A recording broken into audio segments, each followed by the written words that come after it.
चलिए, बैठ जाइए। बैठ गए? बैठ गए हो? बोलिए।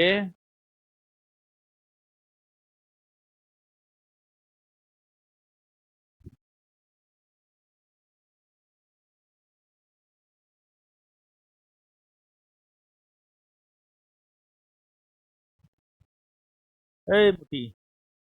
ए, कहाँ रहती है तुम? डेली आती नहीं है जी। कल नहीं ना आई थी? काहे ना आती है डेली? खा के सो जाती है? क्या हुआ है? दांत निकल रहा है? ओ। धीरज कुमार चौरसिया, हरिओम कुमार, अनिल कुमार, अभिषेक कुमार। चलिए, सबको गुड इवनिंग है। आइए, जल्दी जल्दी लोग बैठिए। बैठिए जल्दी।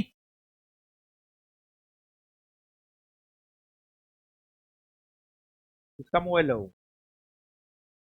किसका है जी वो मोबाइल? बैग है? बैग में रखो ना। भुला जाएगी बस। फिर आना मेरे पास रोना। मोबाइल चोरी हो गया मेरा।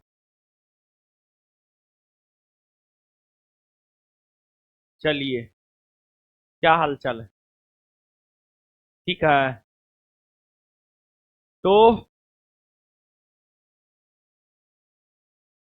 कल जो पढ़ाए थे, कल जो पढ़ाए थे उससे रिलेटेड एक बार क्वेश्चन पूछ देते हैं। जानते हैं रिचार्ज खत्म होने वाला है। 25 तारीख से मैसेज कॉल आना शुरू हो जाता है, 29 को खत्म होगा। समझे? कंपनी सब कितना जागरूक है। मतलब बार बार दिन में 2 बार कॉल आ जाता है, दिन में 2 बार मैसेज आ जाता है, रिचार्ज करवाइए। बैठिए जल्दी। अरे वो कहाँ गया जी? वो नहीं आ रहा है? हाँ। हाँ। नहीं आ रहा है वो? ऊपर में है क्या? कहाँ है? नहीं नहीं, वो नहीं है।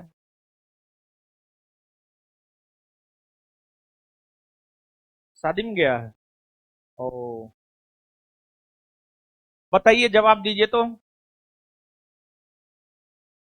जवाब दीजिए। बताइए।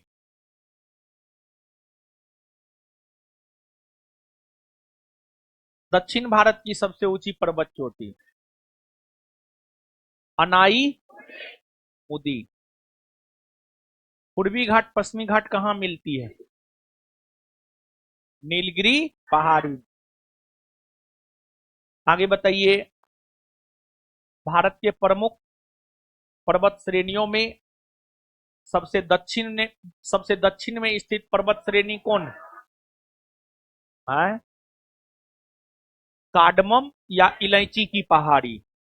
कार्डमम या इलायची की पहाड़ी। आगे बताइए। कालसूबाई और महाबलेश्वर कहाँ है? महाराष्ट्र। बाबा बुदन की पहाड़ी कहाँ? कर्नाटक। महेंद्रगिरी। उड़ीसा। अच्छा, नल्ला मलाई। नल्ला मलाई। आंध्र। अन्ना मलाई। केरल और तमिलनाडु के सीमा पर। केरल और तमिलनाडु के सीमा पर। आगे बताइएगा। सेबड़ाई की पहाड़ी कहाँ है? तमिलनाडु में है। सेबड़ाई की पहाड़ी कहाँ है? तमिलनाडु में। सेबड़ाई की पहाड़ी तमिलनाडु में है। बैठिए बैठिए जल्दी बैठिए। मतलब क्लास शुरू होने के बाद आती है। बैठिए जल्दी।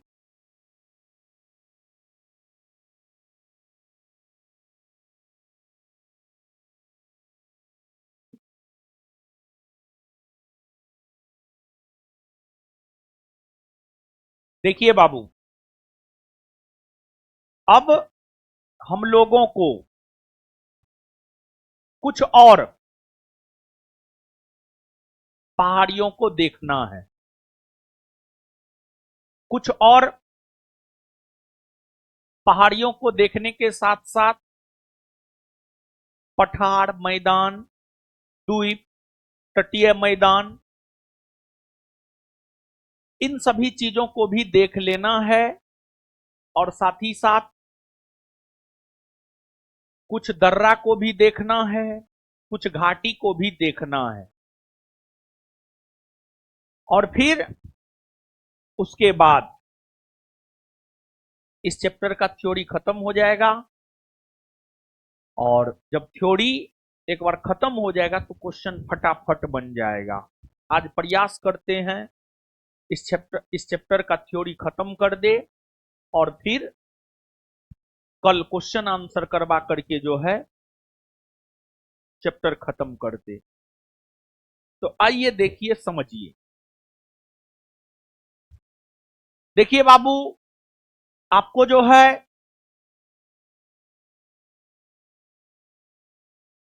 अरावली पर्वत श्रेणी के बारे में कल हम आपको बताए थे, ने बताए थे। अरावली पर्वत श्रेणी के बारे में जो है हम आपको कल के सेशन में बताए थे। जो अरावली पर्वत श्रेणी है, अरावली पर्वत श्रेणी जो है राजस्थान में है, राजस्थान में है। और इसकी सबसे ऊंची पर्वत चोटी है गुरु शिखर। इस अरावली पर्वत श्रेणी के वजह से ही राजस्थान के पूर्वी भाग में वर्षा खूब होती है, लेकिन राजस्थान के पश्चिमी भाग में वर्षा या तो नहीं होती है या बहुत कम होती है। राजस्थान के पश्चिमी भाग में वर्षा के कम होने के वजह से, राजस्थान के पश्चिमी भाग में वर्षा के कम होने के वजह से, राजस्थान के पश्चिमी भाग में वर्षा के कम होने के वजह से, कम होने के वजह से इस क्षेत्र में मरुस्थल का विकास हुआ है। इस क्षेत्र में मरुस्थल का विकास हुआ है। मरुस्थल, इस क्षेत्र में मरुस्थल का विकास हुआ है। मरुस्थल, मरुस्थल भारत का एकमात्र महामरुस्थल है जो कि राजस्थान के पश्चिमी भाग में है, जिसे हम लोग थार मरुस्थल कहते हैं, जिसे हम लोग थार मरुस्थल कहते हैं। थार।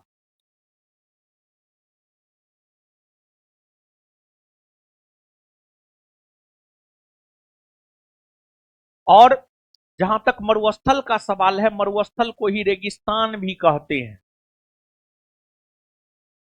और अंग्रेजी में इसको डेजर्ट कहते हैं। डेजर्ट। तो जो थार मरुस्थल है, थार मरुस्थल राजस्थान के पश्चिमी भाग में है।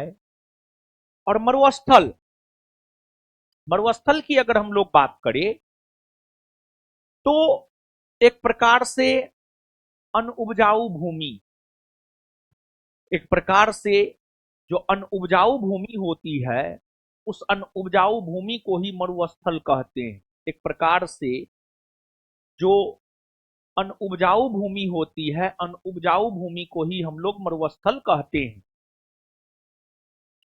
जहां तक मरुस्थल का सवाल है, इसका जो किताबी परिभाषा है वो यह है कि वैसा भूभाग जहां 25 सेंटीमीटर से कम वर्षा हो, वैसा भूभाग जहां 25 सेंटीमीटर से कम वर्षा हो, उसे ही मरुस्थल कहा जाता है।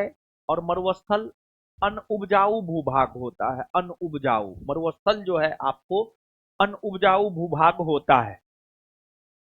और इस थार मरुस्थल का विस्तार भारत में तो है ही, भारत के राजस्थान राज्य में है मूल तौर पर, लेकिन इसका विस्तार गुजरात, में भी देखने को मिलता है, इसका विस्तार गुजरात में भी देखने को मिलता है। और थार मरुस्थल का विस्तार भारत में तो है ही, भारत के साथ साथ पाकिस्तान में भी है। थार मरुस्थल का विस्तार भारत में तो है ही, भारत के साथ साथ थार मरुस्थल का विस्तार जो है आपको पाकिस्तान में भी है। और पाकिस्तान में थार मरुस्थल को चोलिस्तान कहा जाता है।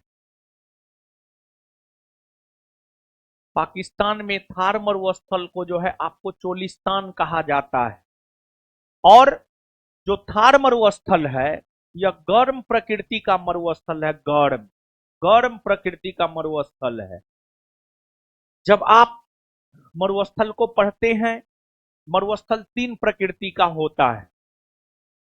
एक होता है उष्ण यानी गर्म, दूसरा होता है शीतोष्ण और तीसरा होता है शीत।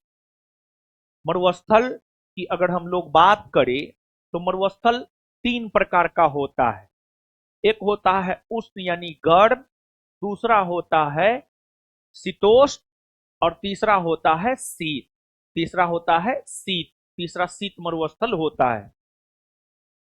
अब इसमें जो भारत का थार मरुस्थल है यह उष्ण प्रकृति का मरुस्थल है।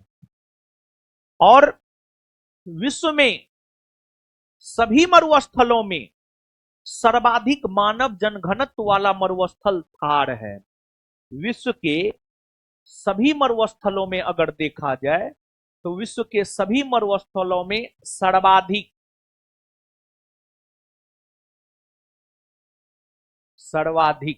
विश्व के सभी मरुस्थलों में सर्वाधिक जनघनत्व वाला मरुस्थल, सर्वाधिक जनघनत्व वाला मरुस्थल अगर देखा जाए तो सर्वाधिक जनघनत्व वाला मरुस्थल जो है आपको थार मरुस्थल है। सर्वाधिक जनघनत्व वाला मरुस्थल जो है आपको कौन है?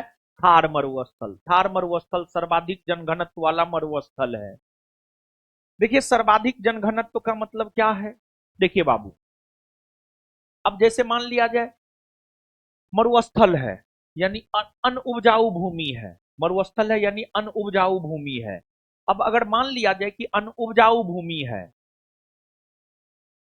तो वहां कौन रहेगा? नहीं रहेगा लोग, नहीं रहता है लोग। तो मरुस्थलों में बहुत ही कम मानव आबादी निवास करती है।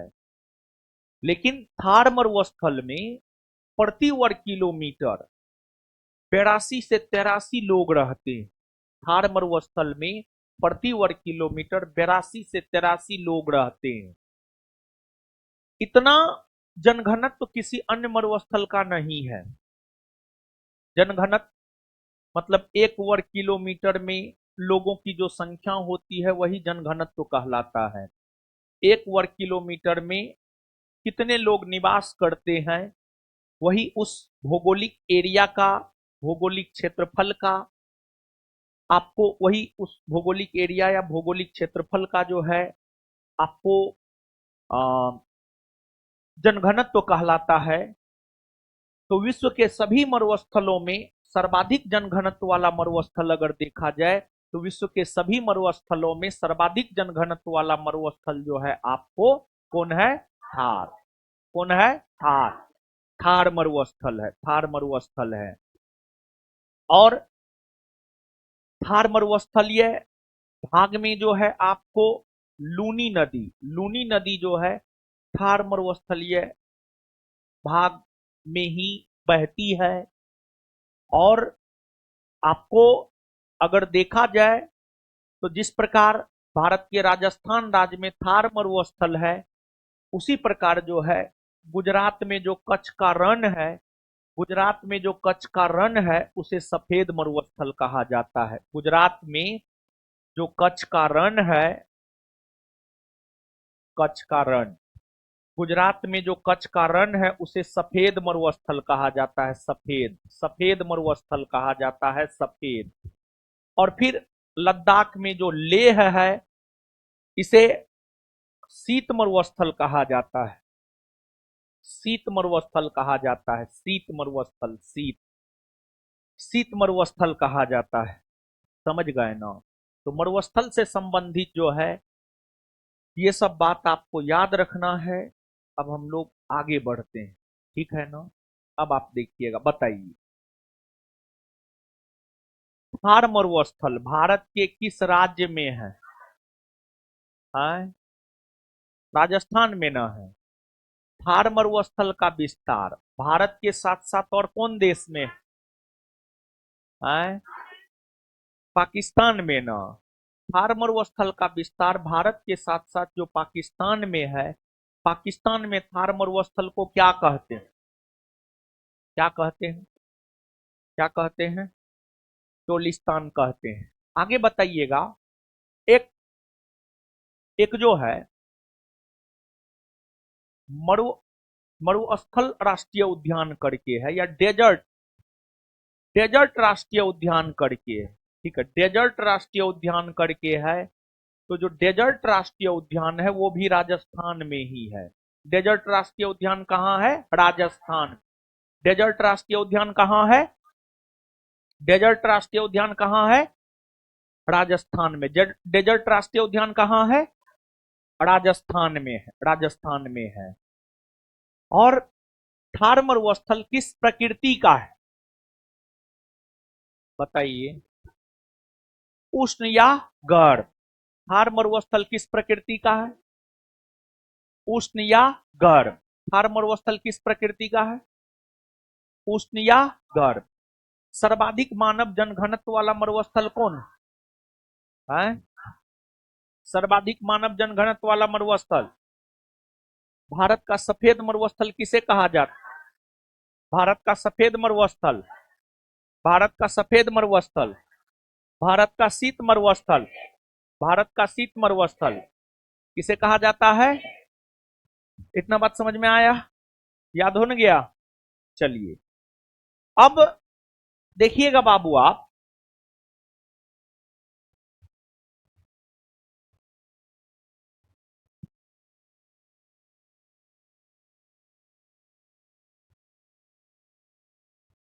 जैसा कि आपने कल के सेशन में ये पढ़ा है कि अरावली पर्वत श्रेणी जो है राजस्थान में है, डाफला, मिरी, अबोर, मिसमी, पटकाई बुम अरुणाचल प्रदेश में है, मिकिर, रेंगमा, भुवन असम में है, फिर नागा पहाड़ी नागालैंड में है, मणिपुरी पहाड़ी मणिपुर में है, मिजो पहाड़ी मिजोरम में है, त्रिपुरी पहाड़ी त्रिपुरा में है, सारामती पर्वत चोटी नागालैंड में है, लेमाटोल पहाड़ी मणिपुर में है, और फिर जो है आपको लुसाई पहाड़ी और ब्लू माउंटेन जो है मिजोरम में है।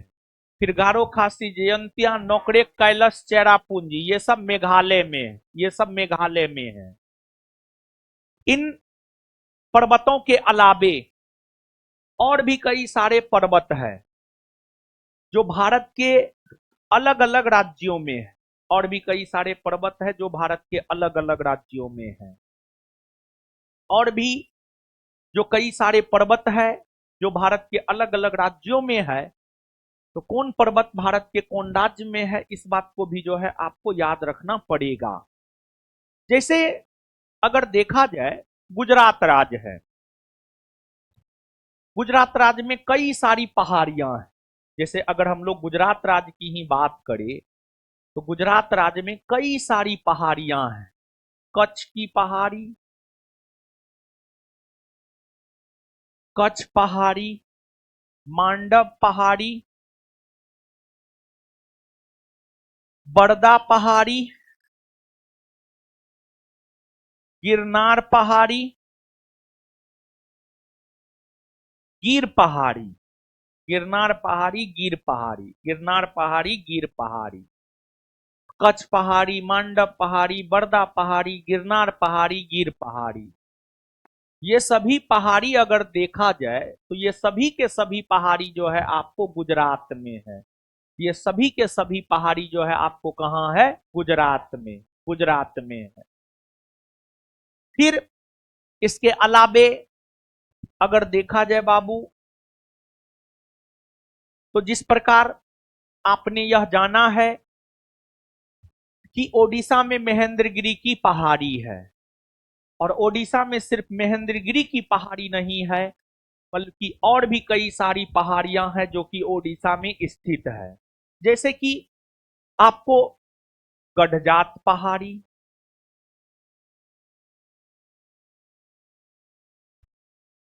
टिकरपारा पहाड़ी,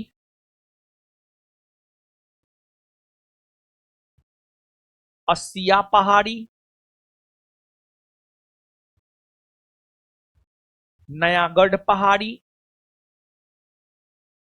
ये सब गडजात पहाड़ी, टिकरपारा पहाड़ी, अस्सिया पहाड़ी, नयागढ़ पहाड़ी, गडजात पहाड़ी, टिकरपारा पहाड़ी, अस्सिया पहाड़ी, नयागढ़ पहाड़ी, ये सब पहाड़ी अगर देखा जाए तो ये सब के सब पहाड़ी जो है आपको ओडिशा में है। कहां है? ओडिशा में।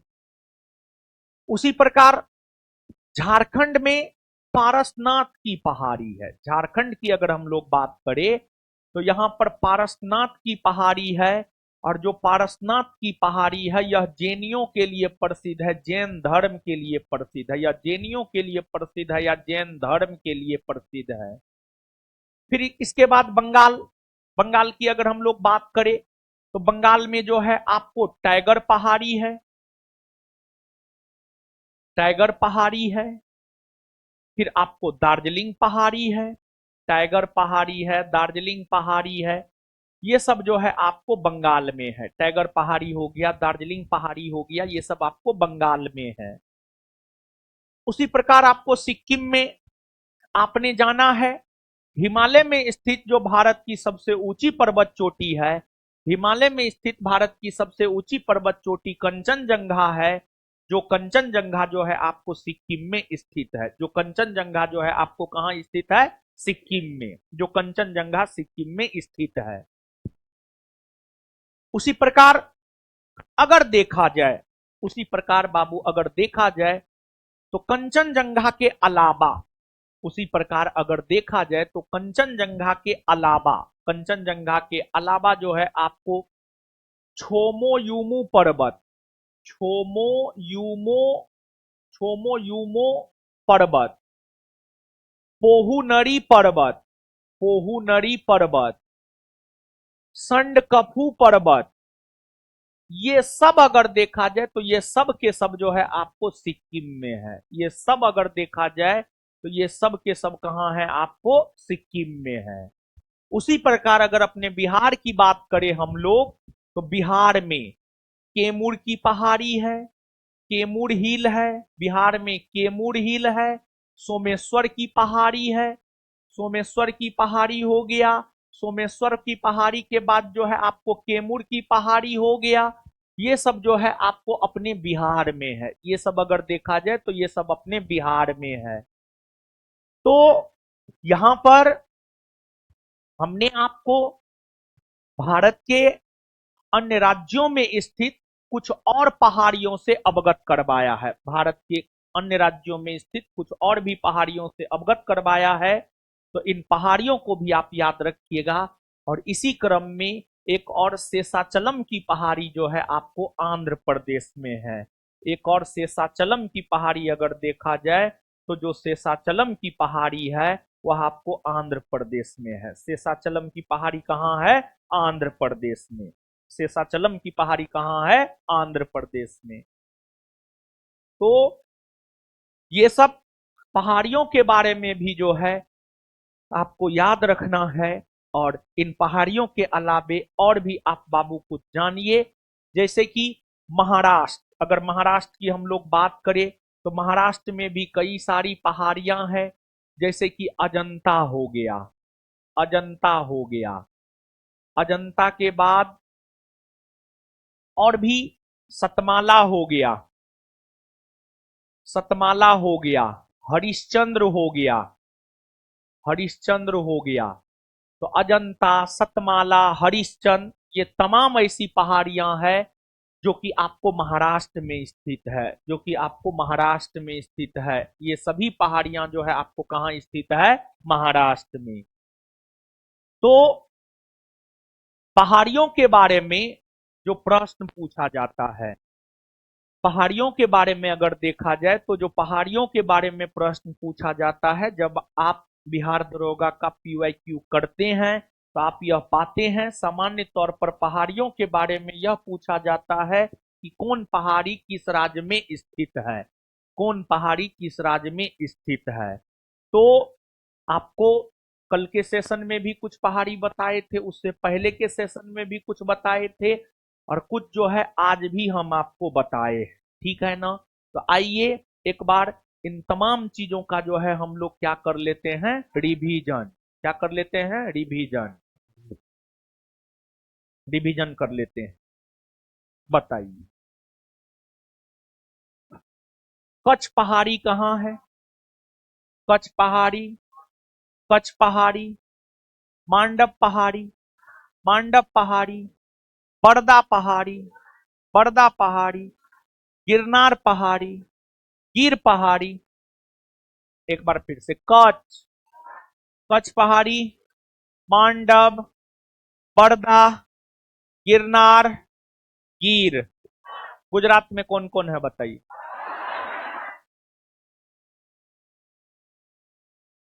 शेषाचलम की पहाड़ी कहाँ, शेषाचलम की पहाड़ी कहाँ, अजंता, महाराष्ट्र में अजंता, सतमाला, हरिश्चंद्र। एक बार फिर से, अजंता, सतमाला, हरिश्चंद्र। पारसनाथ की पहाड़ी कहाँ, झारखंड में कहाँ है, पारसनाथ की पहाड़ी कहाँ, पारसनाथ की पहाड़ी, पारसनाथ की पहाड़ी, सोमेश्वर की पहाड़ी है, सोमेश्वर की पहाड़ी, कैमूर की पहाड़ी, कैमूर की पहाड़ी, छोमोयुमो, छोमोयुमो, छोमोयुमु, पोहुनरी, पोहुनरी, संडकफू, संडकफू। आगे बताइए, गढ़जात, ओडिशा, गढ़जात, गढ़जात, टिकरपारा, टिकरपारा, अस्सिया, अस्सिया, नयागढ़। एक बार फिर से, गढ़जात, टिकरपारा, अस्सिया, नयागढ़। आगे, टाइगर पहाड़ी, पश्चिम बंगाल, टाइगर पहाड़ी, टाइगर पहाड़ी, दार्जिलिंग पहाड़ी, दार्जिलिंग पहाड़ी। याद हुआ, याद हुआ। चलिए देखिए बाबू, कौन कहाँ है इसको याद रखने के लिए जो है आपको मैपिंग करना होगा। अगर आप अपने से मैपिंग करते हैं तो आपको याद तुरंत हो जाएगा। तो आप लोग एक बार थोड़ी ठंडी आ काहे गया, ठंडी उंडी नहीं आना चाहिए, ठीक है ना।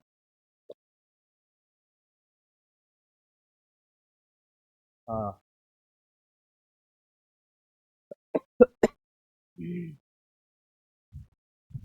कभी कभी आवाज नहीं निकलता, बताइए।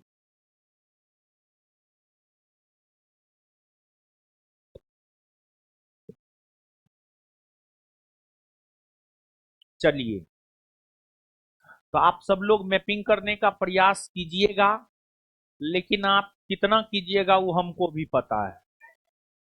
हाँ, वो पहला बैच में पढ़ ले होगा तो कर लिया हो, अभी किया है।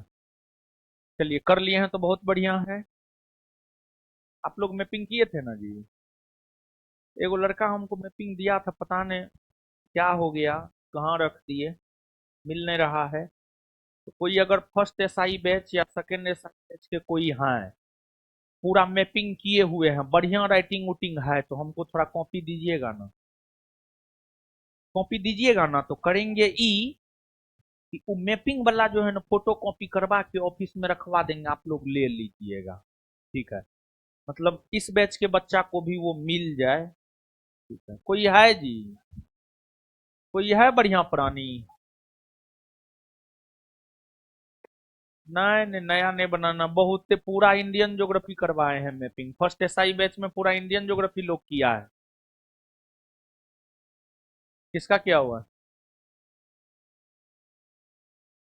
नहीं नहीं, यहाँ का चाहिए।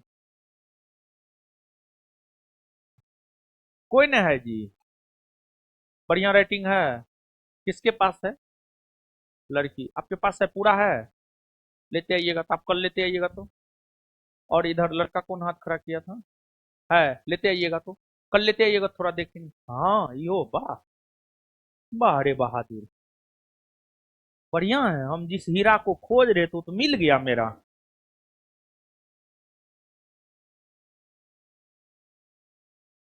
हम्म। राइटिंग तो इसका बड़ी लाजवाब है वो, बाप रे। इतना लाजवाब अगर आप पढ़ लीजिएगा तो आप तो बाप रे ज्योग्राफी का मास्टर बन जाइएगा महाराज। लेकिन राइटिंग कितना सुंदर है इसका, बहुत सुंदर राइटिंग है। फर्स्ट एसआई बैच का है, इस बैच का है, फाउंडेशन बैच का है। अच्छा। हाँ फाउंडेशनों में ठीक है करवाते हैं,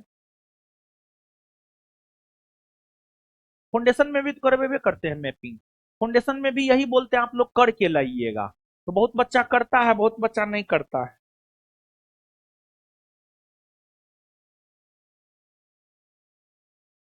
हाँ ठीक है इसका,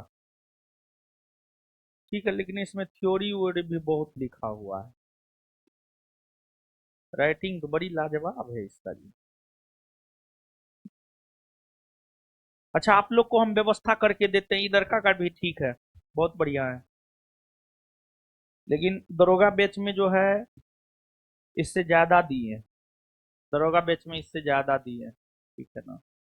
फाउंडेशन में बहुत जगह नहीं किया है, दरोगा बैच में पूरा का मैपिंग करवाए, हम करवाए हैं। उस टाइम में लड़का सब करके लाया था, दो चार गो कॉपियों हम चेक किए थे, ठीक है, पैसों और दिए थे। हाँ दिए थे। पूरा न है बाबू, है लेकिन पूरा न है। बढ़ा दीजिए।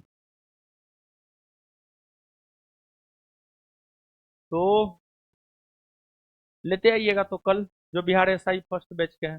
फर्स्ट एसआई बैच में ज्यादा मैपिंग हुआ है, सेकेंड में थोड़ा कम हुआ है, ठीक है। सेकेंड में उतना हुआ है जितना फाउंडेशन में करवाते, फर्स्ट में पूरा करवाए हैं, ठीक है। तो आप लोग प्रयास कीजिएगा करने का, नहीं तो कल कॉपी आएगा तो पूरा मैपिंग का जो है फोटो कॉपी करवा के ऑफिस में रखवा देंगे, आप लोग अपना ले लीजिएगा। और अगर पूरा मैपिंग आपको इंडियन ज्योग्राफी का मिल जाएगा तो हमको लगता है इंडियन ज्योग्राफी रिवीजन करने में जो है मैप के जरिए मुश्किल से एक दिन पूरा इंडियन ज्योग्राफी पहला से अंतिम तक आप रिवीजन कर लीजिएगा। मतलब अगर है, पूरा है जी तुम लोग के पास? है, लेते आना, जिस जिसके पास है लेते आना, जिसका सुंदर होगा राइटिंग वुटिंग मैपिंग उसका ले लेंगे, ठीक है। और आप लोग को हम दिलवा देंगे, ऑफिस में रखवा देंगे, फोटो कॉपी करवा करके आप लोग ले लीजिएगा। और ऑनलाइन भी अपलोड करवा देंगे।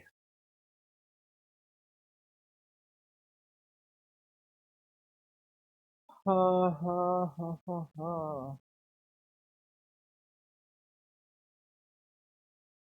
हल्ला मत कीजिए बाबू लोग, हल्ला मत कीजिए, गलत बात है। हल्ला करना पाप है।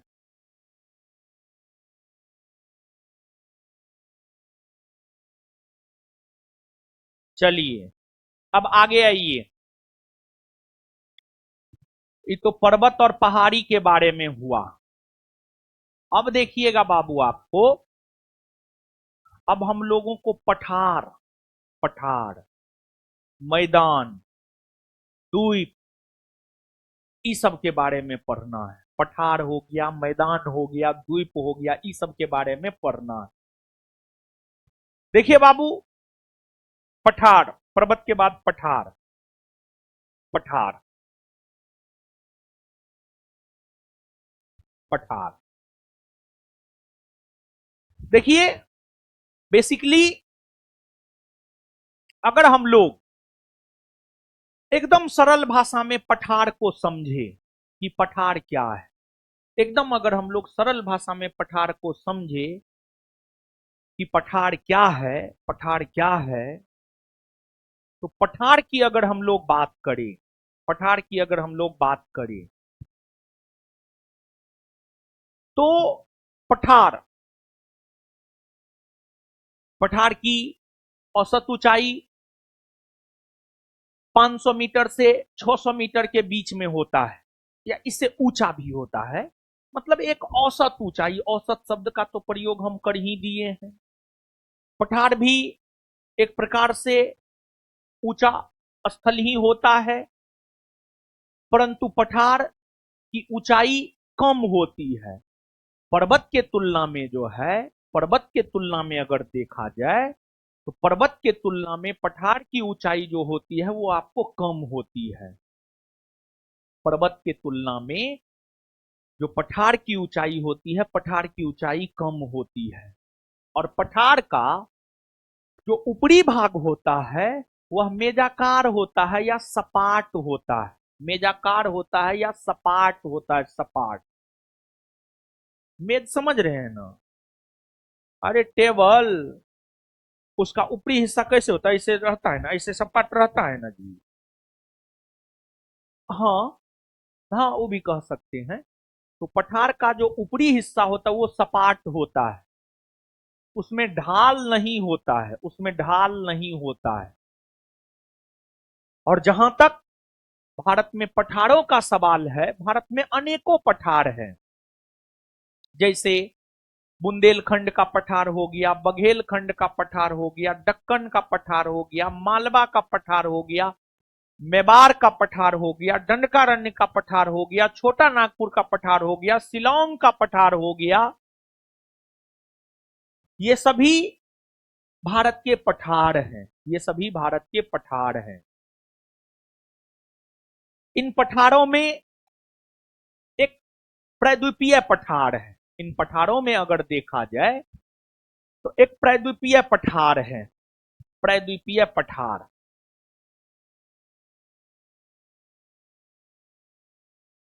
अगर हम लोग प्रायद्वीपीय पठार की बात करें, अगर हम लोग प्रायद्वीपीय पठार की बात करें तो प्रायद्वीपीय पठार को पठारों का पठार कहा जाता है। अगर हम लोग प्रायद्वीपीय पठार की बात करें तो प्रायद्वीपीय पठार को जो है पठारों का पठार कहा जाता है। प्रायद्वीपीय पठार को जो है पठारों का पठार।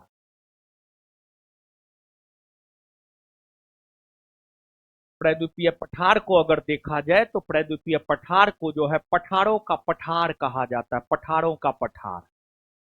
अब इसे पठारों का पठार इसे इसलिए कहा जाता है क्योंकि आपको प्रायद्वीपीय पठार कई पठारों से मिलकर बना हुआ है। प्रायद्वीपीय पठार कई पठारों से मिलकर बना हुआ है। जैसे प्रायद्वीपीय पठार जो है दक्कन का पठार, तेलंगाना का पठार, कर्नाटका का पठार, छोटा नागपुर का पठार, दंडकारण्य का पठार। इन तमाम पठारों से मिलकर, इन तमाम पठारों से मिलकर अगर देखा जाए तो इन सभी पठारों से मिलकर बना हुआ है प्रायद्वीपीय पठार। यही रीजन है कि प्रायद्वीपीय पठार को पठारों का पठार भी कहा जाता है। यानी जो प्रायद्वीपीय पठार है वह कई पठारों से मिलकर बना हुआ है। जो प्रायद्वीपीय पठार है वह कई पठारों से मिलकर बना हुआ है। जो प्रायद्वीपीय पठार है वह कई पठारों से मिलकर बना हुआ है। इसी वजह से प्रायद्वीपीय पठार को पठारों का पठार भी कहा जाता है। अब आपको प्रायद्वीपीय पठार की आकृति अगर देखी जाए तो प्रायद्वीपीय पठार की जो आकृति है वह आपको त्रिभुजाकार है। प्रायद्वीपीय पठार की आकृति की अगर हम लोग बात करें तो वह त्रिभुजाकार है। प्रायद्वीपीय पठार के आकृति की अगर हम लोग बात करें तो प्रायद्वीपीय पठार की जो आकृति है वह आपको त्रिभुजाकार है। त्रिभुजाकार है प्रायद्वीपीय पठार की आकृति। और इसी प्रायद्वीपीय पठार के अंतर्गत दंडकारण्य का पठार, छोटा नागपुर का पठार, दक्कन का पठार, ये तमाम पठार आते हैं। तो अब एक एक करके जो है हम लोग उन पठारों को देखेंगे। परंतु बताइए पठारों का पठार किसे कहते हैं? हाँ? पठारों का पठार किसे कहते हैं? इसकी आकृति कैसी होती है? कैसी होती है? और पठार का जो ऊपरी भाग होता है वो क्या होता है? सपाट या मेजाकार। क्या होता है? सपाट या मेजाकार। अब देखिएगा बाबू आप, एक है दंडकारण्य का पठार।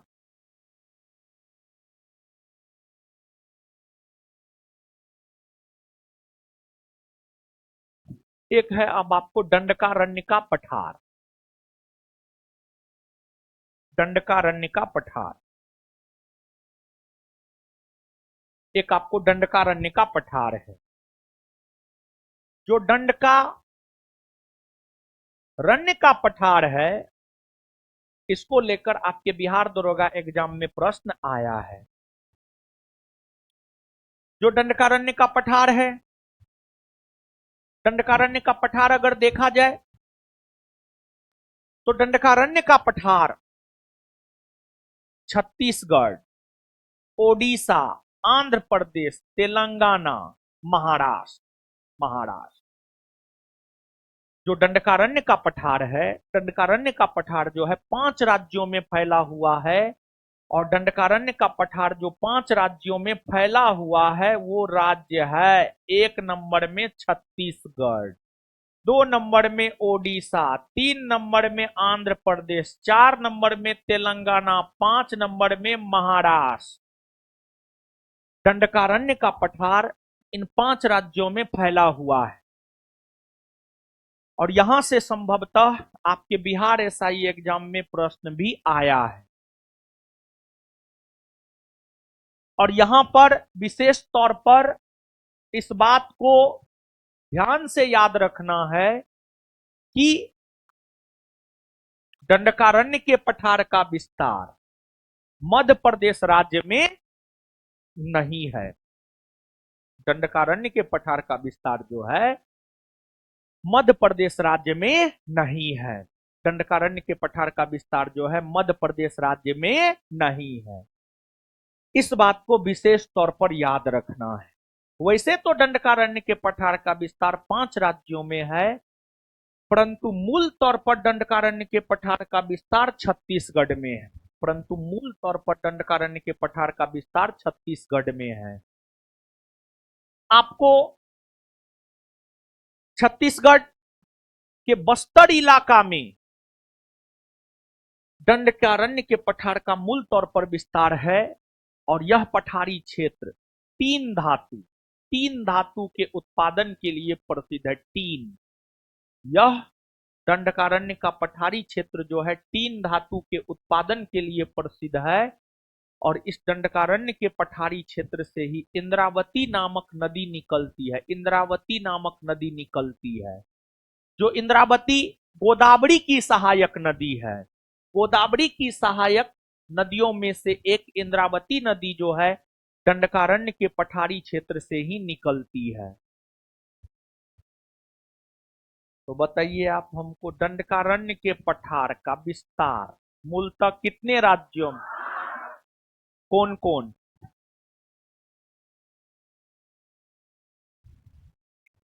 दंडकारण्य के पठार का विस्तार कितने राज्यों में, कौन कौन?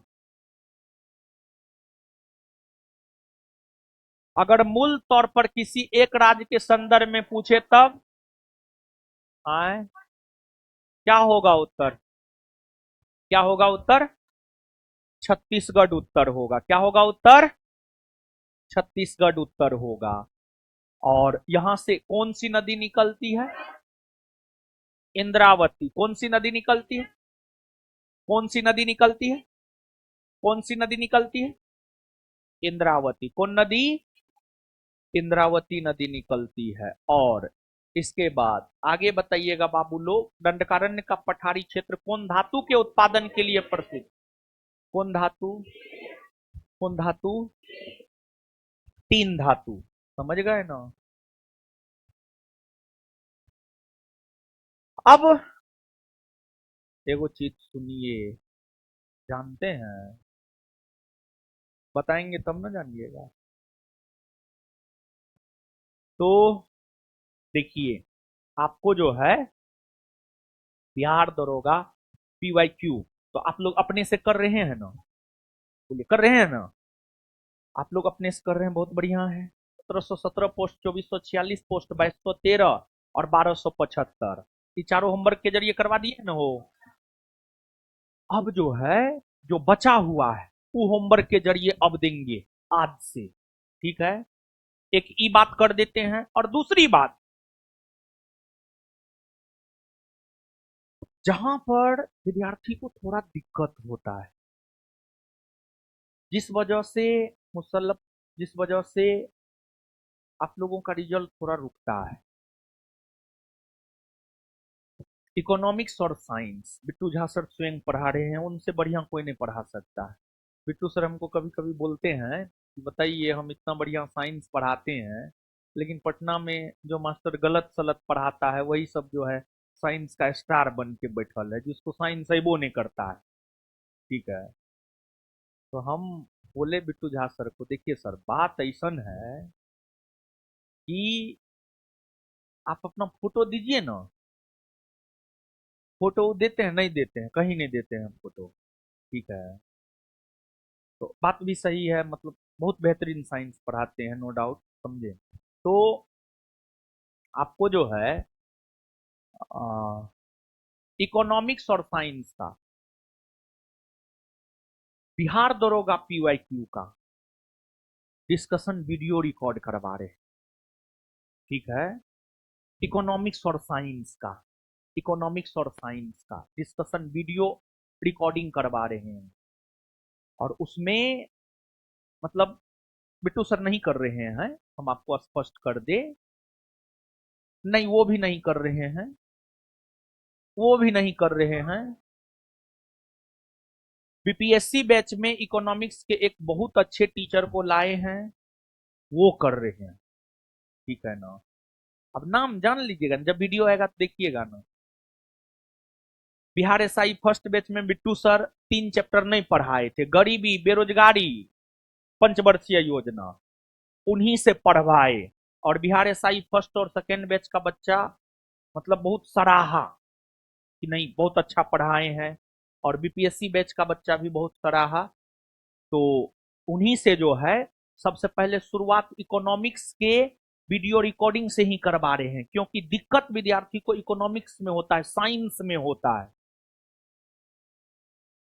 और हम सर को बोले हैं इकोनॉमिक्स के क्वेश्चन बैंक को करवाने के साथ साथ उसके आसपास के अन्य चीजों को भी एक बार जो है हल्का फल्का, बहुत ज्यादा नहीं, हल्का फल्का डिस्कस कर देना है। साइंस और इकोनॉमिक्स, साइंस और इकोनॉमिक्स, हिस्ट्री पॉलिटी ज्योग्राफी नहीं सोचना है। ठीक है ना। हम तो हिस्ट्री भर दिन बकते ये रहते हैं, क्वेश्चन पूछा, वो क्वेश्चन पूछा, वो क्वेश्चन पूछा है, पढ़ाते हुए नहीं बकते हैं। तो हिस्ट्री पॉलिटी ज्योग्राफी, देखिए, थोड़ा स्मार्ट बनना है, थोड़ा स्मार्ट बनना है। इकोनॉमिक्स और साइंस के पीवाईक्यू को जरूर करना है। और ऐसे अगर समय मिलेगा तो फिर हिस्ट्री पॉलिटी ज्योग्राफी, मेरे लिए दाएं बाएं हाथ का खेल है महाराज। हम एक दिन बैठा करके आपको सुबह शाम में खत्म करवा देंगे। अरे इतना बार वो सब करवाए हुए हैं यार। ठीक है। तो बिट्टू सर लेकिन कभी भी साइंस और इकोनॉमिक्स का बिहार दरोगा का पीवाईक्यू डिस्कशन नहीं करवाए। क्वेश्चन देखते हैं लेकिन करवाए न है, बोलते हैं ये सब फटका मुटका काम हम करेंगे। ठीक है। तो जो है साइंस के भी एक टीचर बीपीएससी बैच में पढ़ाते हैं, उनसे साइंस के पूरा क्वेश्चन का डिस्कशन रिकॉर्ड करवा रहे हैं। और इकोनॉमिक्स 1 से 2 दिन बाद वो वीडियो हम धीरे धीरे रिलीज करना शुरू कर देंगे।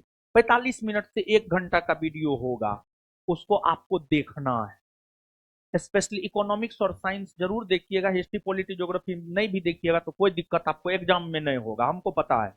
ठीक है ना। अब बना के आ जाइएगा हिस्ट्री पॉलिटी ज्योग्राफी। देखिए मेन उद्देश्य क्या है बाबू, जानते हैं? एकदम रिजल्ट लेना, रिजल्ट लेना, ज्यादा से ज्यादा रिजल्ट लेना, नहीं, ज्यादा से ज्यादा रिजल्ट लेना। बात समझ रहे हैं ना। तो ये एक पहल करवा रहे हैं, तो आप सब लोग जो है उसको रीड कीजिएगा। और होमवर्क में आज से जो है नया देंगे क्वेश्चन बैंक में, क्वेश्चन बैंक में ही। और फिर इसके बाद जो है आज के सेशन की हम लोग बात करें, बिट्टू सर नहीं आ पाए हैं, तो अभी बीच में मेरा फाउंडेशन बैच है तो हम फाउंडेशन लेने के लिए जाएंगे। ठीक है। तो बीच में करना क्या है पता है? करना ये है कि हम नहीं नहीं, पढ़ना कैसे है? पढ़ाएंगे हम आपको, पढ़ना है। ठीक है। बिहार दरोगा फर्स्ट और सेकेंड बैच में कल जो करेंट करवाए, बीता हुआ कल, वो करेंट आपके बैच में आधे हुआ है। वो करंट पूरा हो जाए, वो करंट पूरा हो जाए, यानी उसमें जो है कल जो पेपर कटिंग लगाया था उसमें दो ये तीन गो स्लॉट न कर पाए थे, दो तीन गो स्लॉट और है उसमें, तो दो तीन गो स्लॉट स्लॉट जो और है उसमें अभी बीच में 5:30 से 6:30 के बीच में वो वीडियो यहाँ चलेगा और ऑनलाइन भी चलेगा। सुन रहा है रे, सुनो, ऑनलाइन भी यहाँ चलेगा, हम वीडियो चलवाएंगे करेंट का, वो करेंट का क्लास बैठ के करना है और वो करेंट लिखाए हैं कॉपी में लिखना है। हम जब सेकेंड सेशन में आएंगे तो हम देखेंगे, कॉपी नहीं होगा तो उल्टा लटका देंगे हम, ठीक है। और उसके बाद अगर आप उतना कर लेंगे तो फिर जब हम आएंगे तो हम इतिहास पढ़ा देंगे, और इतिहास पढ़ाने के बाद करेंट आज बिहार एसआई फर्स्ट और सेकेंड बैच में जो करेंट पढ़ाए हैं आज वो भी पढ़ा देंगे। तो इससे होगा कि आप लोग करेंट में जो है बिहार एसआई फर्स्ट और सेकेंड बैच के बराबर हो जाइएगा, लेकिन बराबर नहीं हो पाइएगा क्योंकि वो सबको बहुत पढ़ाए हुए हैं, 2024 भी पढ़ाए हुए नहीं पढ़ाए हुए हैं, फिर भी फिलहाल जो पढ़ा रहे हैं उसमें आप बराबर हो जाइएगा। बात समझे?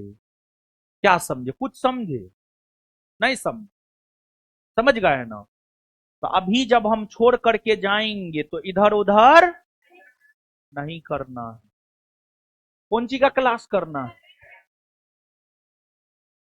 दो तीन टॉपिक जो है 1 घंटा में हम डिस्कस लगभग कर ही देंगे, लिखा देंगे, याद भी करवाएं, तो पूरा क्लास करना है, लिख लेना है। कल जिस कॉपी में लिखे थे ना जहां तक, उसी कॉपी में वहां से आगे लिखिएगा। ऑनलाइन वाले लोग आप लोगों को भी बोल रहे हैं, तो इधर उधर अब आइए, ये सब जानकारी हुआ, सूचना हुआ।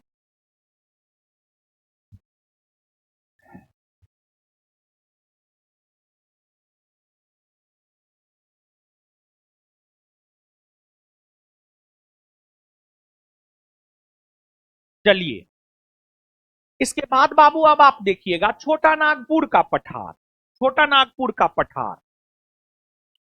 अगर हम लोग छोटा नागपुर के पठार की बात करें तो जो छोटा नागपुर का पठार है वह आपको झारखंड में है, जो छोटा नागपुर का पठार है वो आपको झारखंड में है। और जानते हैं बाबू, झारखंड के उत्तरी भाग में हजारीबाग का पठार है और झारखंड के दक्षिणी भाग में रांची का पठार है। झारखंड के उत्तरी भाग में हजारीबाग का पठार है और झारखंड के दक्षिणी भाग में रांची का पठार है। रांची का पठार और हजारीबाग का पठार, इन दोनों पठारों को मिलाकर जो पठार बना है वही छोटा नागपुर का पठार कहलाता है।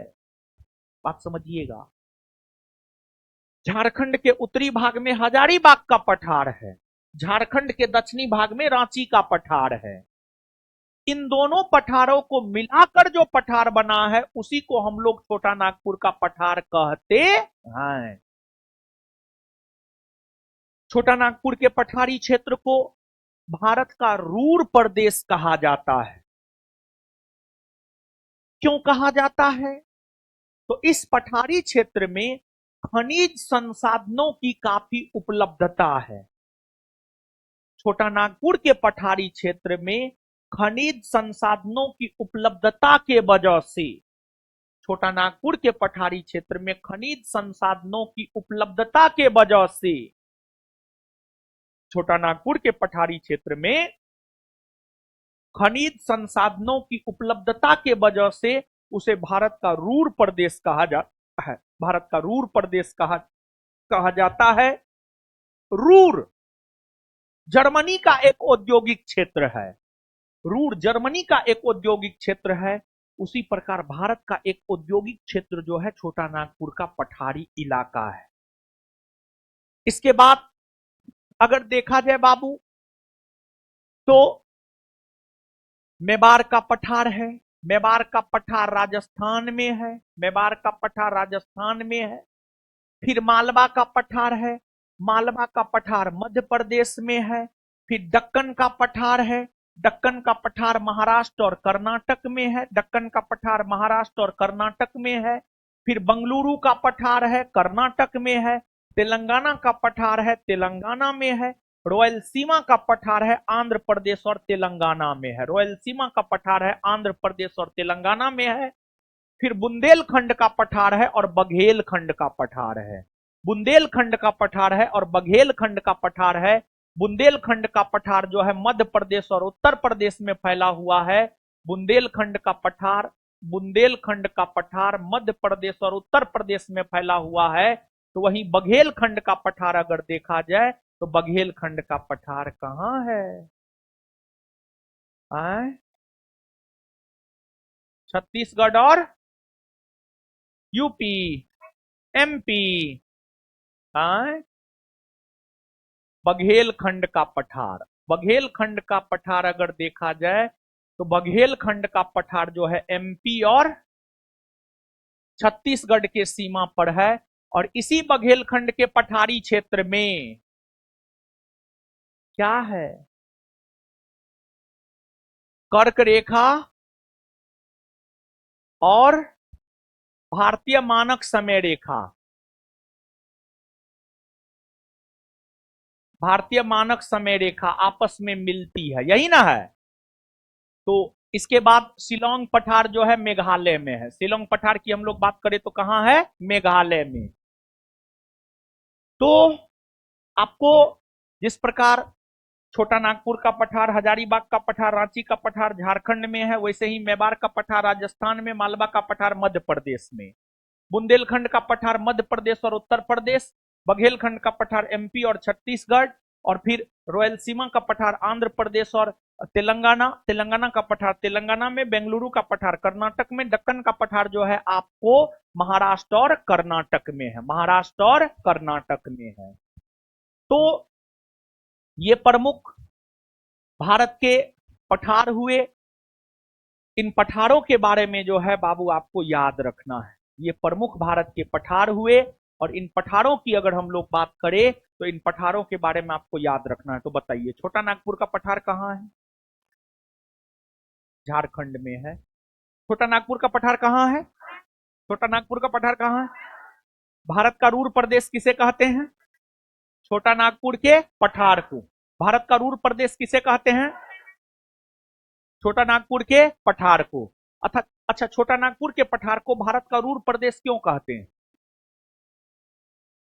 खनिज संसाधन के उपलब्धता के कारण। छोटा नागपुर के पठार को भारत का रूर प्रदेश क्यों कहते हैं? खनिज संसाधन के उपलब्धता के कारण, खनिज संसाधन के उपलब्धता के कारण, खनिज संसाधन के उपलब्धता के कारण। इसके बाद हजारीबाग का पठार कहां? झारखंड में है। हजारीबाग का पठार कहां? हजारीबाग का पठार कहां? रांची का पठार कहां? रांची का पठार, रांची का पठार, हजारीबाग का पठार और रांची का पठार मिलाकर कौन पठार बन? छोटा नागपुर का पठार। मेवाड़ का पठार कहां? राजस्थान में। मेवाड़ का पठार कहां है? मेवाड़ का पठार। मालवा का पठार, मालवा का पठार, दक्कन का पठार, महाराष्ट्र और बुंदेलखंड का पठार, मध्य प्रदेश और उत्तर प्रदेश। बुंदेलखंड का पठार मध्य प्रदेश और उत्तर प्रदेश। चलिए अब इसके बाद मैदान। देखिए बाबू, अगर हम लोग मैदान यानी समतल इलाका, जैसे आप लोग जो रहते हैं, आप लोग कौन इलाका में रहते हैं? मैदानी इलाका में रहते हैं। कहां रहते हैं? मैदानी इलाका में। आप लोग, हम लोग मैदानी इलाका में रहते हैं, समझ गए ना? मैदान, उत्तर भारत का विशाल मैदान,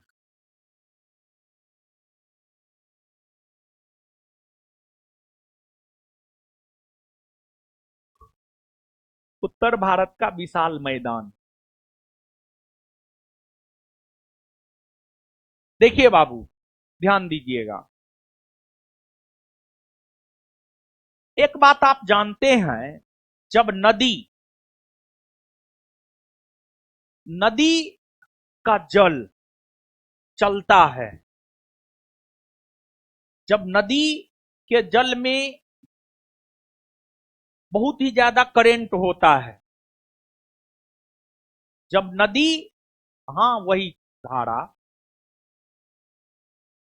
जब नदी के जल स्तर में वृद्धि होती है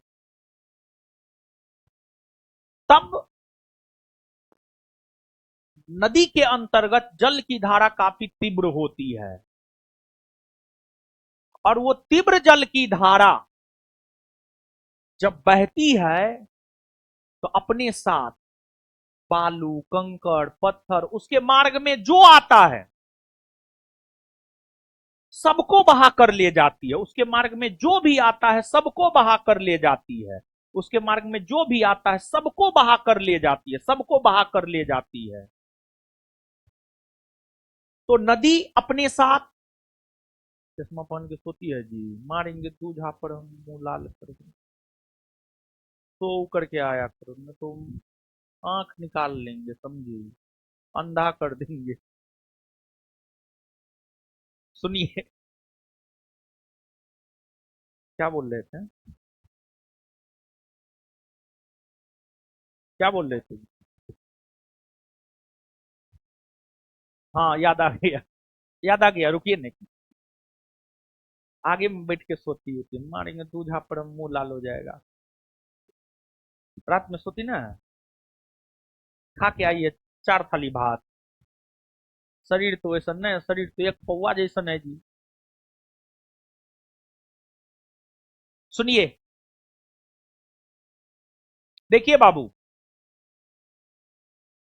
नदी